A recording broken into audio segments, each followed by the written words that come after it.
Hello, travelers! Most cruise passengers avoid inside cabins at all costs. No windows, no views. Some say it's like sleeping in a shoebox in the middle of the ocean. So why do I keep booking them again and again? Well, after more than 40 cruises and thousands of dollars saved, I'm going to let you in on a secret. Interior staterooms are one of the most underrated cruise travel hacks. They're not glamorous, they don't have views, but they've allowed me to travel more, cruise more, and, believe it or not, enjoy my vacations more. Today, I'm going to explain why I always choose an interior stateroom, even when I could pay for something more expensive. Plus, I'll reveal benefits almost no one knows about, including how a balcony upgrade went totally wrong for me. Let's get started. Reason number 1. Extreme savings. Let me put this into perspective. On my last Mediterranean cruise, a balcony cabin cost $2,100. The interior one in the exact same category? $1,400. That $700 difference isn't just a number on a bill. It translated into real experiences I added to my trip. With those savings, I bought 3 premium excursions, an unlimited drink package, and still had money left over for a spa massage. While others watched the port from their balcony, I was swimming in Santorini's hot springs, thanks to the money I saved. But here's the craziest part. That wasn't even my best deal. On an Alaska cruise, I monitored prices for months using fare alerts. 2 weeks before departure, my interior cabin dropped by $450. One email to my travel agent and boom, instant onboard credit. People make the mistake of thinking that paying more means better vacations. But on cruises, you're often paying for dead space. Do you really need that balcony when you'll spend 80% of your time on deck, on excursions, or in restaurants? Let me put it like this. The thousands you save on interiors don't disappear. They turn into more cruises. Last year, I took 2 7-day trips for what others paid for one with a balcony. The math doesn't lie. And if you're thinking, but I want to enjoy my room, I challenge you, bring a watch next time. Track how many waking hours you really spend in your cabin. I bet it's less than you think. Reason number 2. Guilt-free freedom. No one talks about the psychological burden of expensive staterooms, but it exists. When you pay $3,000 for a balcony, you suddenly feel obligated to use it. We should stay and enjoy the view. We have to have our coffee here to make the most of it. What started as a luxury becomes an invisible chain tying you to your room. I experienced this firsthand during a Caribbean cruise. I had gotten a suite upgrade for a decent price, and suddenly every decision revolved around justifying that expense. Go to the nightly show or stay on the balcony? Have breakfast at the buffet or order room service? We ended up missing great activities because of that. We have to make the most of what we paid for. Mentality. With interior staterooms, that pressure disappears. There's no voice in your head saying, you should be using your balcony now. You sleep, shower, put your things away, and go out to experience the ship to the fullest. That freedom is addictive. There's something liberating about knowing you're not wasting money if you decide to spend 0 time in your cabin. You can have breakfast on deck with an ocean view, read in the ship's quiet lounge, and watch the sunset from the bow without feeling like you should be on your private balcony. Interiors give you psychological permission to enjoy the ship exactly as you want, without regrets. And when you remove that pressure, you discover that the best cruise experiences almost never happen inside your room, no matter how luxurious it is. Reason number 3. Quality sleep. Here's the best-kept secret of interior staterooms. You sleep better than in any other cabin type. And it's not just my opinion. There's science behind this. When I booked my first balcony, I was excited to wake up to ocean views. The reality? Every morning at 5:45 a.m., the sun streamed in like a laser through the curtains, lighting up the room as if it were midday. I tried everything: sleep masks, makeshift blackout curtains with towels. Nothing worked. My body simply didn't understand it was time to sleep with all that light. I ended each vacation day exhausted, needing a nap instead of enjoying the ship. The next trip, I went back to an interior. The difference was ridiculous. I slept 8 hours straight without waking up once. No sunlight deceiving my brain.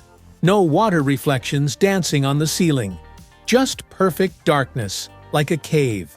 And when you have days full of excursions, that restorative sleep is more valuable than any view. The craziest part is that it works at any time. Want to take a nap at 4 p.m. after a day at the beach? In an interior, your body thinks it's midnight. Need to sleep in after a late night out? No sunbeam will come to ruin it. It's like having total control over your biological clock. Compare that to window cabins, where the sunrise wakes you up even if you don't have excursions. Or balconies, where the flickering water reflection keeps you in a half-awake state all night. Interiors give you what you really need on a cruise: quality rest to make the most of every waking minute. And don't underestimate this: when you're paying thousands for a vacation, every hour of lost sleep is literal money thrown overboard. Interiors protect you from that without you having to think twice. Reason number 4: absolute silence. This is going to sound contradictory, but interior staterooms are some of the quietest places on the entire ship. Yes, those same rooms people describe as claustrophobic are actually oases of peace amidst the chaos of a cruise. I learned this the hard way. On my 5th cruise, I convinced myself to splurge on a panoramic window stateroom overlooking the ship's central atrium. It sounded great on paper. Views of all the activities, they said. What they didn't tell me, that atrium turned into a disco until 2 a.m. The sound of footsteps on the glass walkway above us, the shrill laughter, the music vibrating through the walls. It was the worst night's sleep I've ever had at sea. On the next cruise, I returned to my humble interior on Deck 8, tucked between other passenger cabins. The difference was abysmal. No windows meant no external noise, no busy corridors in front of my door. Just silence. The kind of silence that makes you sleep in late without realizing it. Now I have a system. I always choose interior staterooms on mid-decks, surrounded by other cabins above and below. Nothing near elevators, lounges, or service areas. It's like finding that perfect hotel room away from the elevator, but on steroids. The irony is delicious. People pay extra for balconies with views and fresh air, but then can't sleep because of the wind noise, waves hitting the hull, or neighbors chatting at 3 a.m. Meanwhile, I'm in my dark box, sleeping like a baby, rocked by absolute silence. And when you have intense itineraries with excursions at 7 a.m., that deep sleep becomes your secret weapon. There's nothing worse than paying for an incredible onshore experience and being too tired to enjoy it. Interiors protect you from that, without you even realizing it. Reason number 5: smart design. The first time I booked an interior stateroom, I imagined the worst: bumping into walls while getting dressed, suitcases not fitting under the bed, a bathroom where I could barely turn around. The reality completely surprised me. Cruise lines have perfected the art of spatial design to almost millimeter-level precision. My typical interior stateroom on new ships has more strategic storage than my first apartment. Closets extend to the ceiling, beds have space underneath for large suitcases, and I always find hidden nooks, like that small shelf next to the bathroom mirror that's perfect for storing your toothbrush and skincare products. I did an experiment on my last cruise. I timed how long I actually spent living in the stateroom. Between breakfast at 8, activities until 11 p.m., and only using the room to change and sleep, the total was less than 10 hours in 7 days. Is it worth paying double for extra space I don't even use? Ship designers know this.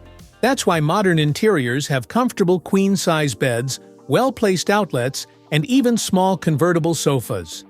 Everything is designed to maximize every square centimeter. It's like those viral tiny house apartments. Every element has multiple functions. Next time you see photos of an interior, look at the details. The strategic hooks on the doors, the slanted shelves in the bathroom for your products, the directional lighting that makes the space feel larger. It's not a floating closet. It's a masterpiece of spatial engineering disguised as a simple cabin. And here's the key point. That extra space in more expensive cabins often just means more empty space. Do you really need an additional 5 square meters to walk in circles? I prefer that money to take me to another port. Bonus: unexpected technology. Prepare for what I'm about to tell you, because it sounds like science fiction. Some interior staterooms now have ocean views, without having real windows. The first time I stepped into one of these on a Royal Caribbean Quantum-class ship, I had to rub my eyes. A curved floor-to-ceiling screen showed in real time what was happening outside the ship. Crashing waves, sunsets, even the ports when we arrived. It's not exactly like a balcony, of course. You can't feel the sea breeze or smell the ocean. But for someone who suffers a bit from claustrophobia, that illusion of space is a radical change.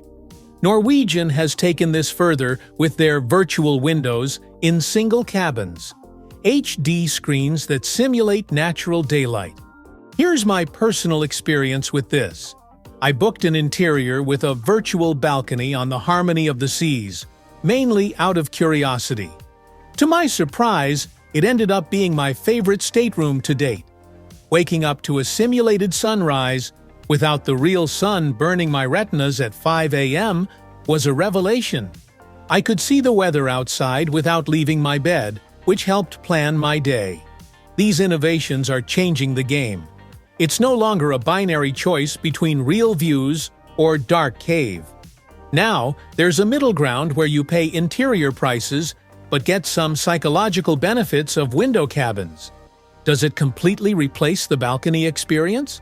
Obviously not. But for those cruises where you spend little time in the room but want to avoid that feeling of being cooped up, this technology is like cleverly cheating. And the best part is that these cabins are still significantly cheaper than true ocean view cabins. When a balcony is worth it? I'll be fair here. There are situations where an interior stateroom isn't the best option. If you're sailing through the Norwegian fjords or the Alaskan coast, where the landscape changes every minute and is a fundamental part of the experience, then yes, a balcony can be worth every penny. I learned this on an Iceland cruise. I booked an interior as always, until I saw a group of passengers spotting whales from their balconies while I had to run to the deck and fight for a spot at the railing. At that specific moment, I understood the value of having your own private piece of the landscape. You also have to consider what type of traveler you are. If you enjoy spending hours reading in private, drinking coffee while looking at the sea, or simply need your own refuge away from the crowds, the upgrade might make sense. I know couples who prefer balconies because it gives them that intimate space to reconnect. But here's the decisive filter. If your itinerary has 5 ports in 7 days, where you'll barely be on the ship during the day, are you really going to use that balcony? Calculate the cost per hour of actual use.